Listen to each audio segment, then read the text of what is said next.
Atëherë kam kënaqësinë sot të kem në emision të ftuar Florentina Fetahin, studiuese e gjuhës dhe letërsisë. Përshëndetje Florentina, shumë kënaqësi që të kam sot këtu. Përshëndetje Artemis, kënaqësia është e imja dhe mirë se të gjeta.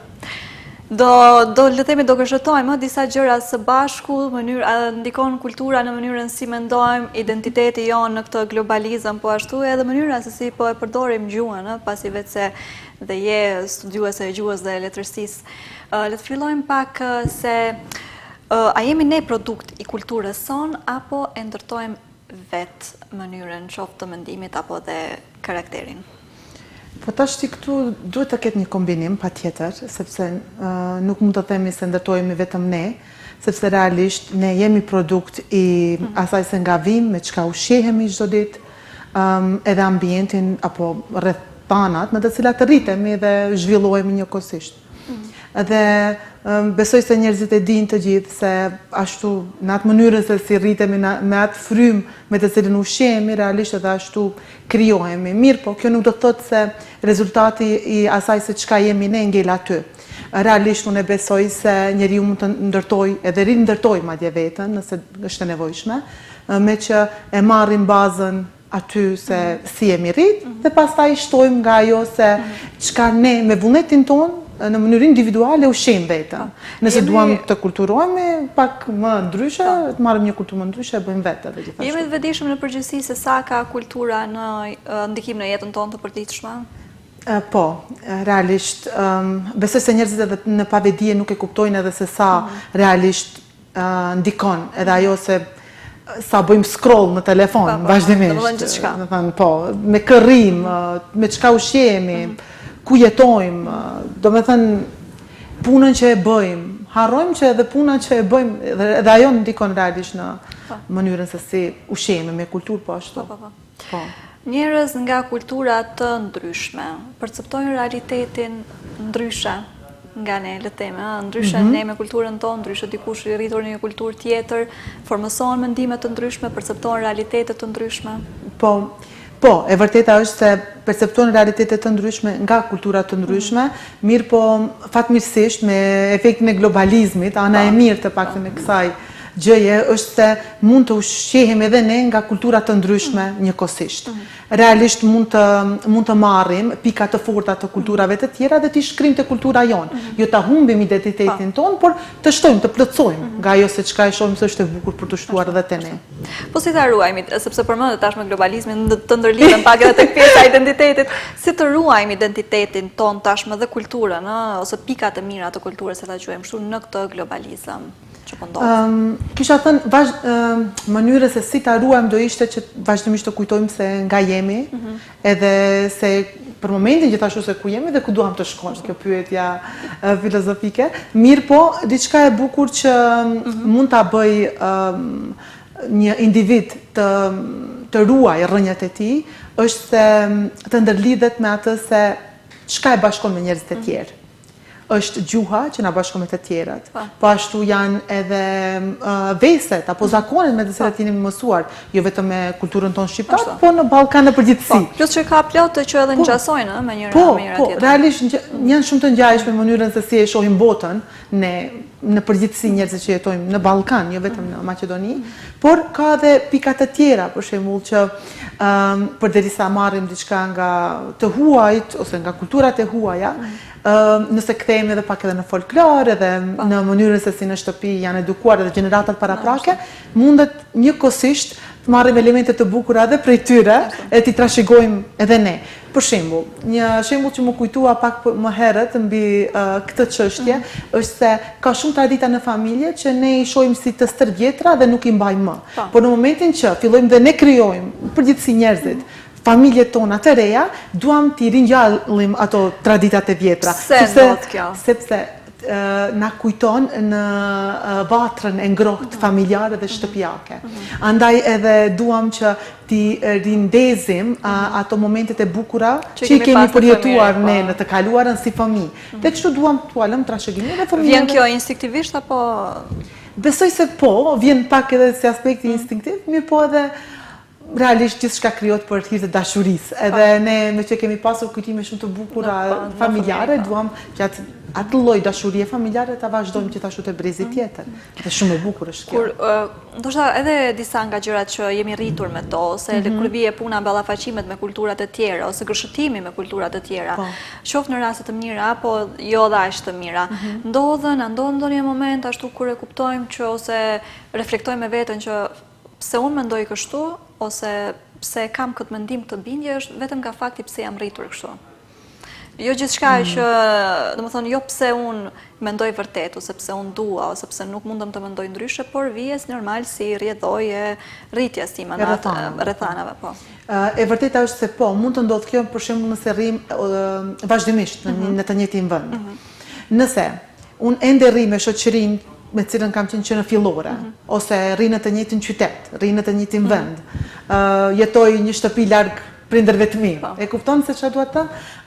Nuk del nga ajo komfort zona, nga ajo familjariteti, po, nuk është keq. Do të thënë ai krijon frymën familjare që është shumë e bukur, mirë po, ana tjetër kësaj ane të bukur është se nuk kemi mundësi të ekspozohemi te kulturat e tjera dhe te si themi, eksperiencat e reja, cilët mund të na gjejnë nëse ndrojmë qytetin apo shtetin, të jetojmë më ndryshe paksa dhe e ndrojmë edhe shoqërinë, jo ta humbim shoqërinë e vjetër, por të njohim edhe njerëzri edhe këtë mënyrë edhe të hapësh ato horizonte të tua, gjithmonë ka gjëra për të menduar, për të eksploruar tutje, për të qofshin për mirë ose për keq, sepse eksperiencat e reja na ballafaqojnë me anë të reja dhe tonat. Dhe në këtë mënyrë, për shembull, nëse kemi pasur turp të flasim me njerëz të ri, në këtë mënyrë e thyejmë atë, po, e thejmë akullin. E kemi patjetër ta. Po, patjetër dhe e bëjmë.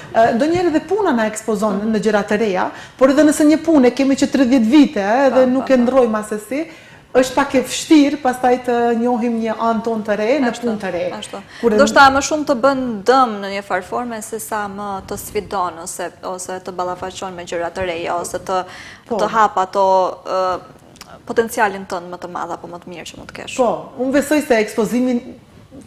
se ekspozimi ndaj eksperiencave të reja është edhe një gjë shumë e bukur, sepse lere që edhe neve na ekspozojmë me gjëra të reja dhe mësojmë diçka të re, por kemi mundësi që të njohim edhe një anë tonën që ndoshta asnjëherë më parë nuk e kemi parë. Edhe kjo është diçka shumë e bukur, sepse edhe në këtë mënyrë edhe ne zhvillohemi si individ. Po, e vërtet. Edhe si shoqëri në total. Po, njeriu nëse fillon nga vetja, pastaj edhe shoqëria në total, pastaj edhe ndryshon, sepse nuk mund të ndryshojmë të tjerët, përderisa ne vetë nuk e ndryshojmë veten. Po ne, flasim ne. Sa të vështirë kemi të dalim nga këto korniza kulturore?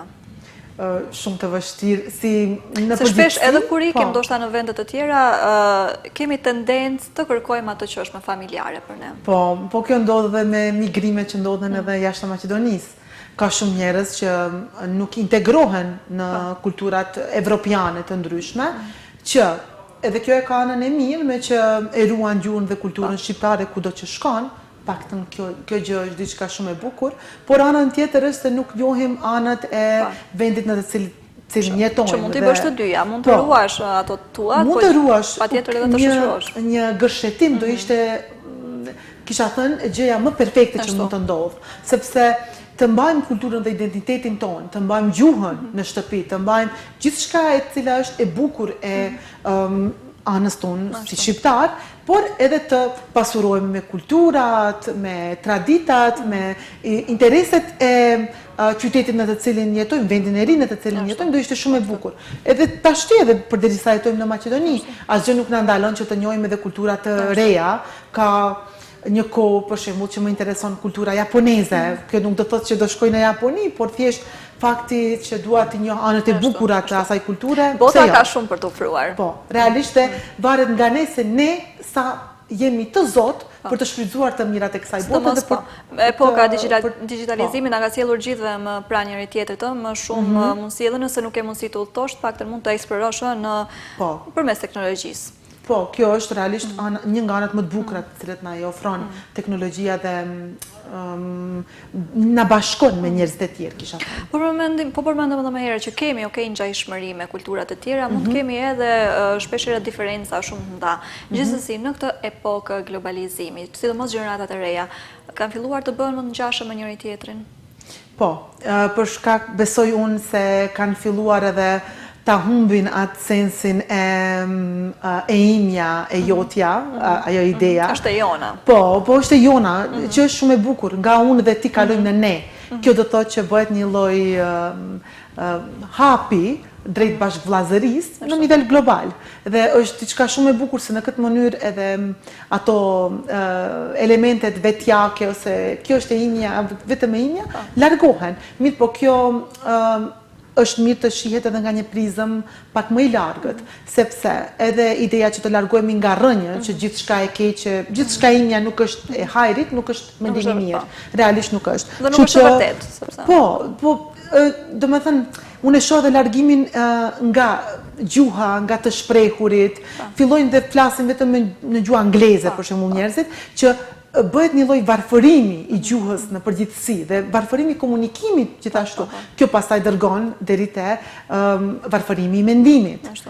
Fillojmë dhe nuk mendojmë aq shumë, dhe vetëm kemi 3-4 fjalë që shprehim një mendim me ato. Ose të pak nuk je i plot në asnjërin gjuhë pastaj në mendim, domethënë. Realisht të dyja mangësi sepse nuk kemi më mendim kritik, nuk kemi originalitet dhe mendojmë siç mendon edhe tjetri. Dhe kjo nuk është kjo është një ChatGPT në nivel global, më nuk është një mendim origjinal i secilit më vete. Për këtë arsye besoj se si të jemi qytetar të botës, që përkërkohet nga gjeneratat e reja gjithmonë më shumë, që se e jona, më thënë jemi gjithë bashkë, si të jemi qytetar të botës, gjë që është shumë e mirë, po pa humbur rënjët. Po, unë besoj se duhet edhe një lloj qartësimi mbi atë se çka do të thotë realisht një qytetar i botës. Njerëzit shumicën e kohës kanë vërejt edhe me studentët me të cilët punoj, po edhe me njerëzit në përgjithësi në komunitetet ku veproj, që në përgjithësi kanë një mendim se qytetari i botës do të thotë largohem nga kultura dhe gjuha ime dhe filloj flas italisht e marr traditat, kulturat e huaja. Realisht një qytetar i botës është ai njeri që vlerat themelore, vlerat bazë, virtytet të cilat na ofron bota, ti përvetsoj te vetja. Për shembull, nëse një kulturë njihet për elegancën e vet, pse mos ta zbatoj elegancën, por në rrënjët e mia autoktone shqiptare. Domethënë të jem diçka që jam origjinal vetvetja, mirë po, origjinale në mënyrën se si di unë, dhe pastaj implementoj dhe fus elemente të cilat janë realisht shumë të bukura të kulturave të ndryshme. Nëse një kulturë ka, po them tash, një pamje ose një këndvështrim tjetër, mbi fuqinë, mbi vullnetin, pse mos ta implementoj te kultura jonë, në mënyra se si rritem, nëse gatuajnë shumë mirë, një popull, për shembull, një gatim i bukur ose një gatim i mirë italian, pse mos ta mësoj unë dhe t'i jap një shije pak më të veçantë gatimit të cilin e bëj çdo ditë. Kjo nuk do të thotë që ta ndryshoj komplet menyn dhe mënyrën se si unë gatuaj, një farë metafore përdorur ose të mos i bëjmë ato që jemi mësuar. Po, do të thënë, fusim elementet e reja, por nuk e humbim esencën. Kjo është ideja. Qytetari i botës është njeri i cili jeton në bazë të vlerave dhe parimeve të cilat një botë më e mirë i sugjeron, i ofron. Jo të humbim rrënjët e tona dhe të shkojmë te rrënjët e tjera, sepse realisht nuk bën sens. Pra, po mundohemi të ruajmë një farë balance nga kalimi i një gjenerate që ka ruajtur vetëm të veten edhe rrallë është përzierë me kulturat e tjera, po ka qenë goxha paragjykues ndaj kulturave të tjera, me një gjenerat tjetër që është shumë e hapur edhe shpesh ndoshta më lartë po e lë të vetën pas dhe të tjerat i pranojnë shumë lehtë, ndoshta edhe pa i pyetur, sepse jo çdo gjë që të serviret fundja është në shërbim tëndin ose pozitive. Këtu qëndron edhe përgjigja. Realisht, ajo se çka na serviret, ne do e marrim të gjithën. Ideja është e përzgjedhjes. Të zgjedhim atë se çka na ofrohet, çka na servohet në tavolinë, themi kështu, dhe mos të marr gjithçka nga ajo. Të marr vetëm ato të cilët mendoj se janë të shëndetshme, të nevojshme, edhe që më ndihmojnë për të rritur, për të zhvilluar. Besoj se kjo ndihmon shumë edhe në mënyrën se si kulturohemi. Realisht e kuptoj shumë mirë, për shembull gjeneratat e vjetra, se tash me letërsi me që edhe merrem, nëse kanë lexuar vazhdimisht në libra print dhe të vjetër. Sot gjenerata e re nuk dua fare të lexoj, kam mjaftueshëm shkrimet në Instagram, në rrjetet sociale, ato më mjaftojnë. Por ka edhe mënyra tjera, ka digitalizim të veprave letrare, ka newsletters, ka artikuj, ka audiobooks, çkado që e sheh se është e nevojshme për tu përmirësuar dhe për tu zhvilluar si njeri, por jo dhe ta humbim komplet rrënjën. Sikur kjo, dallimi që the gjenerata e vjetër me gjeneratën e re, një lloj kalimi, po, sepse është e nevojshme, mirë po jo dhe komplet të largohemi nga ajo se çka ka qenë baza dhe realisht një element shumë i mirë. Si po ndikon ndoshta kjo gëshëtim ose konfuzion edhe mund ta quajmë kulturor në mënyrën se si po mendojmë tashmë? Si mendon, si po ndikon? Domethënë, qoftë në sjellje, në qasje me të tjerët, në mendime, në të folur, flasim kryesisht për gjeneratën e re. Po. Nuk e di, të gjenerata e re, nga ajo se çka kam parë, është se ka një mungesë shumë të madhe të mënyrës se si shprehen, por ka shumë originalitet në disa mënyra dhe kanë shumë guxim. Një gjë që njerëzit vazhdimisht e kritikojnë gjeneratën Gen Z ose themi njerëzit që janë më të rinj, po jo nuk kanë shumë afërsi me rrënjët e diçka të tillë. Diçka që gjenerata Gen Z ka, që është një karakteristikë shumë e bukur, është se kanë shumë guxim. Nëse diçka nuk ju pëlqen, largohen nga ajo. Nëse diçka nuk shohin se është e shëndetshme për ta, distancohen. Nuk e kam këtë të nevojshme dhe kjo tregon një lloj guximi që kanë si gjenerat. Nuk kanë gjithçka të keqe ose diçka që nuk bën. Realisht, unë i admiroj shumë për këtë gjë, sepse njerëzit më të rinj që janë kanë guxim për të marrë rreziqe për të futur në eksperienca të reja, sepse kanë një besim dhe një vetbesim të shëndosh në këtë aspekt. Sa i përket mënyrës se si shprehen, mënyrës se si flasin, tashti, këtu ka nevojë për pak punë më tepër, mirë po, jo vetëm te ta, edhe në kohën më herët, edhe në vite me radhë më parë, kanë pasur shumë gjenerata që nuk kanë qenë të arsimuara dhe kanë pas vështirë të shprehen për shkak të rrethanave, sepse prindrit e tanë kanë pas vështirësi të arsimohen për shkak të sistemeve të atëhershme. Mirë po, kjo nuk do të thotë që nuk ka ekzistuar ose nuk do ekzistoj tashmë. Varet edhe ne sa dëshirojmë të punojmë të kjo aspekt. Nëse punojmë më tepër me veten dhe duam që realisht të jemi orator të mirë, do gjejmë mënyra se si të shprehemi dhe të edukohemi. Duam të jemi orator më të mirë? Po, varet se kush. Tashti, besoj se po, sepse kjo lidhet edhe më tepër edhe me vetbesimin, se sa vetëm me mënyrën se si shprehemi. Ka njerëz të cilët shprehen shumë bukur, por e kanë problem të flasin në publik ose të flasin për atë të tjerëve. Kjo nuk, unë besoj të paktën, se kjo nuk lidhet shumë me mirëformimin e fjalëve, sa aq shumë sa lidhet me vetbesimin edhe me guximin për të thënë atë se çka mendojmë. Do të thonë jo me aftësitë e personit që zotëron gjuhën, po ndoshta më shumë në një aspekt psikologjik le ta quajmë. Po, më tepër aspekti psikologjik, po edhe vetë konfirmimi, sa jam i konfirmuar si person edhe si individ. Dhe pjekuria, për shembull, nëse dikush është 18 vjeçar dhe ket më të vështirë të flasë para njerëzve, qoftë edhe para një grupi më të vogël. Nëse jemi një grup nëse jemi një njeri i cili kemi 30-40 vite, më lehtë do shprehemi, sepse eksperienca jeta na ka mësuar që ne të flasim me më shumë vetbesim para të tjerëve. Identiteti po rrezikon të bëhet diçka si përfaqësore? Po kur nuk është rrezikuar. Por e vërteta është se po, nga konsumimi i madh i gjërave të shpejta dhe një lloj shpejtësie me të cilën bota po lëviz, është shumë problematike që të ndalemi dhe të thellohemi në disa elemente të cilët janë të nevojshme për neve. Mirë po, unë besoj se jo koha, por fuqia jonë si individ e bën që të ndalen gjërat. Nëse i them vetes ndalu dhe hiqi aparaturat, mos nxito në 3 punët që i bëjmë, se sot nuk kemi vetëm një punë që e bëjmë si individ. Shumë njerëz, shumë nga 2 puna që i mbajnë, po e vërtet. Dhe nëse realisht dalemi dhe pushojmë për 2 minuta qoftë ajo, realisht marrim frymë, në atë moment e kuptojmë që bota mund të nxitoj, por ne jemi ata që duhet të ndalemi. Është sikur valet e detit, nëse na marrin përpara dhe ne nuk jemi me këmbë në tokë si duhet, realisht do na çojnë përpara ku nuk kemi më kontroll. Mirë po, kjo është ideja që ne të mbahemi, të kemi një kontroll mbi veten tonë, se përndryshe koha dhe sipërfaqësia do ekzistojnë gjithmonë. Mirë po, ideja që ne të ndalemi vetë sepse realisht konsumojmë shumë gjëra, bombardohemi nga 100 informacione në ditë dhe nëse nuk e kemi ne vetë fuqin mbi veten tonë, askush nuk do e ofroj për neve. Kemi val informacionesh, val lëvizjesh emocionale, mentale, disa nga to pozitive, negative, disa të vërteta, shumë të pavërteta, kështu që krijon goxha habi edhe në organizmin ton apo në mendjen ton vetë, edhe mbi veten ton shpeshherë. Po, e vërtet realisht është ashtu.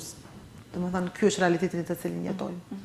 Përmendëm deri më tani edhe përmendëm studentët, përmendëm të rinjt, po kjo është diçka që prek besojnë gjitha gjeneratat, sa realisht kujdesemi, se përmendëm edhe oratorinë dhe gjuhën në përgjithësi dhe je edhe studiuese e gjuhës dhe letërsisë, sa realisht kujdesemi për mënyrën se si flasim sot.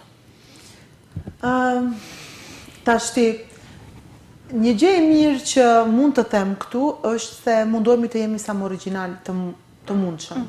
Njerëzit mundohen që paktën tentativa është që të kemi një mendim sa më të pastër kritik. Realiteti është se sa më shumë koha që kalon dhe sa më të izoluar të jemi, mos nuk kemi shumë kontakt me shoqërinë, aktivitete shumë të jashtme nuk bëjmë, nuk dalim shumë nga komfort zona, aq më shumë mendime të kurren edhe aq më pak kemi për të shprehur atë që duam të shprehim. Mirë po, një gjë e bukur është se kur dalim nga këto zonat e të komfortit dhe duam të ekspozohemi më tepër, besoj se aty mund të gjejmë hapësira dhe për të shprehur më tepër. Por fatkeqësisht, si një mendim i generalizuar, kisha thënë, është se mendimi është më i vakët. Mendimi shprehet më vakët. Këtë të thoja, sepse nuk ekspozohemi shumë të lexojmë. Realisht leximi, edhe pse them ndonjëherë tingëlloj shumë e bezdisshme me këtë shprehje, mirë po leximi pasuron shumë. Kurse që ndjekim, njerëzit me të cilët shoqërohemi. A flasin ato më mirë se ne? Edhe doja të pyesë, se besoj edhe debatet konstruktive apo biseda konstruktive luajnë një rol ndeshën apo s'ndeshën. Po se nëse dalin me njerëzit e njëjtë në kafe çdo ditë, që e bëj, domethënë nuk jam kundër kësaj. Bisedat e njëjta, fjalët e njëjta, fjalët e njëjta, nuk kam edhe se ku të shpreh mendimet e mia të ndryshme, do flasim për gjërat e njëjta. Edhe nëse i kemi zënkat, do i kemi të njëjta, sepse jemi njerëzit e njëjtë. Do përdoren fjalë të njëjta ato. E vërtet. Mirë po, nëse dalin me njerëz të ndryshëm, ekspozohemi ndaj punëve të reja, kërkesat të reja që kërkohen aty. Realisht do kemi një mundësi që të shohim edhe se të gjejmë shprehje të reja, të gjejmë mendime të reja. Nëse, për shembull, unë punoj vazhdimisht me studentë dhe nëse punoj vazhdimisht me të njëjtët, atëherë nuk do ishte diçka edhe për mua shumë edukative që unë të ofroj njëjtin material vazhdimisht. Vazhdimisht njëjtin material. Nuk është as edukuese për ta, por edhe unë si njeri nuk zhvillohem, nuk rritem. Besoj puna me student, desha apo s'deshe, po dhe vetë, sepse je studiuese e gjuhës, të takon apo përballesh me fjalë të gjuhëve të huaja. Domethënë, quajmë barbarizma apo neologjizma, unë nuk e di këtu sa po neologjizma, ndoshta më mirë fjalë të huaja, po përdorimi i fjalëve të huaja. Zhvillim natyral apo diçka që duhet ta evitojmë. Po na ndihmon, na krijon ndoshta probleme, po e cënon gjuhën, cila ndoshta do ishte më saktë. Unë kisha thënë se shkakton më tepër probleme se sa ndihmon. Mirë po, edhe diçka që dua të cek është se është e pashmangshme. Nuk mund t'i largohemi atë shumë sa do ishte idealja. Mirë po, në këtë rast, kisha thënë, të përzgjedhim ato se çka marrim. Nëse ka ndonjë fjalë, ndonjë shprehje të cilën nuk e kemi në gjuhën tonë, s'kemi çfarë bëjmë më.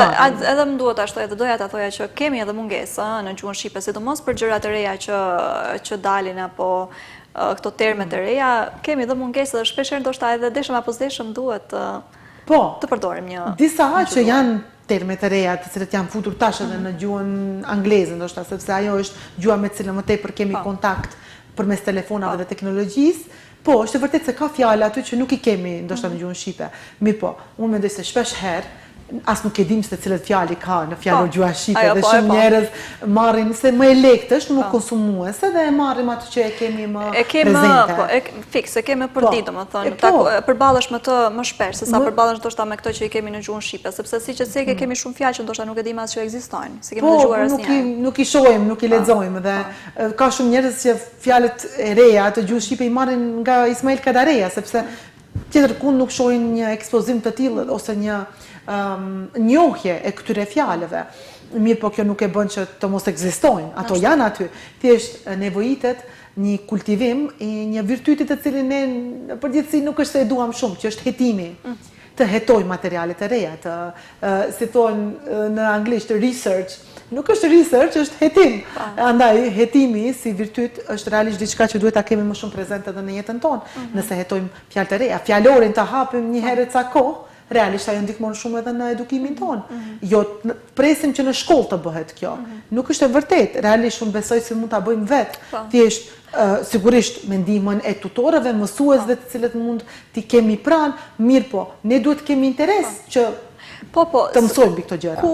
Ku të nis, si kulturë besoj duhet nis diku, duhet të filloj ai kultivimi prej diku.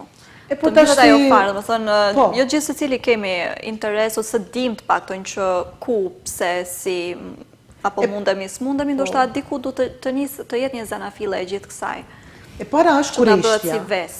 E para është kurreshtja. Duhet kemi interes për ta bërë këtë gjë. Nëse nuk kemi interes, unë ty të them 5 herë në ditë bëje këtë, ti nuk do e bësh, apo, sepse nuk ke interes. Tash po e marrim si shembull, jo se ti Artemis, jo, tamam puna. Po ajo se çka dua të them është se ne nuk kemi interes kur kemi kurreshtje. Asgjë nuk na ndalon. Kurreshtja, interesi, ngjall, dëshirë për të mësuar. Gjithçka nis nga mosimdashja apo dëshira për të mësuar diçka të re. Pastaj kanalet hapen vetvetiu. Për çudi hapen vet. Nisim diçka të re, një kurs të ri. Shkojmë në një aktivitet të ri, trajnim të ri. Shkojmë në ndonjë mbrëmje artistike dikund. Kjo për kulturën po flas. Sepse nëse jemi të interesuar për sportet ekstreme, shkojmë dhe interesohemi për sportet ekstreme, tash ti varet se për çka jemi të interesuar. Pastaj, nëse duam për shembull një sport të ri, fillojmë dhe bëjmë një hetim. Cilat sport ofrojnë në Republikën e Maqedonisë, apo? Cilët lloj sporteve rekreative mund të marr pjesë unë, mund të kyçem unë, nëse jam person i cili interesohen për këtë fushë, nëse jam për kulturë, ku ka art, ku ofrohet art në Shkup ose në Maqedoni, ku ofrohet mbrëmje filmi, ose do të thënë gjëra të reja të cilat ne mund të futemi dhe të bëhemi pjesë aty. Pastaj ato vetvetiu çojnë te një gjë tjetër.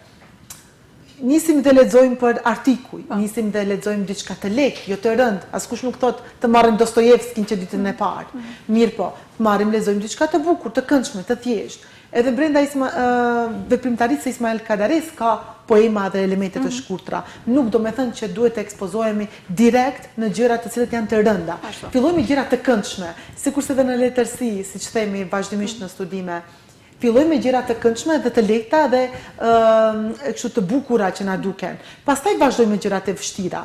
Këto të parat janë më të rëndësishme sepse na ndihmojnë të bëjmë hapat e parë. Kurse të tjerat vijnë pastaj vetvetiu. Florentina, sepse fatkeqësisht po i afrohemi fundit të bisedës, po gjithsesi do doja shkurt një këshill se si mund të jemi të vëdijshëm më shumë për kulturën, identitetin dhe gjuhën tonë në përditshmëri.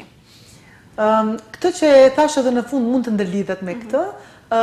Ajo se çka do të thoja si këshill është që të guxojmë të provojmë gjëra të reja. Dhe në këtë mënyrë do kemi pastaj edhe kurreshtje për të mësuar gjëra të reja kulturore. Qofshin ato aktivitetet të reja, qofshin ato programe të reja për t'i mësuar, ose ndonjë libër për ta provuar, hajt ta shoh se çka është kjo. Këto elemente, kurreshtja, dëshira për të mësuar diçka të re, zgjon te ne edhe një element të ri për të mësuar më tej. Dhe në këtë mënyrë edukohemi edhe më shumë dhe kulturohemi me një farë forme, futemi në kulturë edhe më thellë. Unë falenderoj shumë që gjete kohë dhe mundësi të jesë me ne, vërtet shumë kënaqësi që të kisha dhe uroj që ritakohemi për të tjera biseda kaq me vlerë dhe të rëndësishme për gjithë ne. Falenderoj edhe një herë. Faleminderit edhe ty shumë për ftesën, ishte kënaqësi. E dashur të dashur, me këto mesazhe dhe këshilla që dam, unë po ju përshëndes dhe për sot dhe për këtë javë në përgjithësi, duke ju uruar një pazite dhe fundjavë sa më të këndshme. Ne ritakohemi sërish të hënën në të njëjtën kohë. Deri atëherë, mirëmbëjtje.